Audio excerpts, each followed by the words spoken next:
بسم اللہ الرحمن الرحیم۔ تمہارا صبر تمہاری سب سے بڑی طاقت ہے، ایسی طاقت جس میں اللہ نے تمہیں سنبھال رکھا ہے۔ تمہارے دل میں آنے والے ہر خیال کا اللہ کو علم ہے۔ وہ جانتا ہے تم نے اپنے اندر کیا کیا چھپا رکھا ہے۔ تمہارا نمازوں میں یوں رونا، آسمان کو یوں خاموشی سے دیکھنا، وہ ان سب سے واقف ہے۔ صبر اور یقین رکھو، جلد اللہ تم تک اپنی مدد بھیجے گا۔ اللہ تعالیٰ جب دعاؤں کا فوراً جواب نہیں دیتا تو وہ بار بار مانگی ہوئی دعائیں معجزے بن جاتی ہیں۔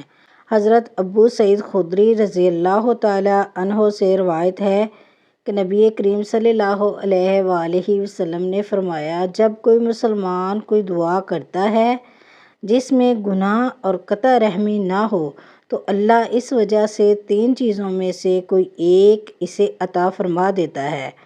یا تو اس کی دعا قبول فرما لیتا ہے، یا اسے اس کے لیے آخرت میں ذخیرہ کر لیتا ہے، یا پھر اس کی مثل تکلیف اس سے دور فرما دیتا ہے۔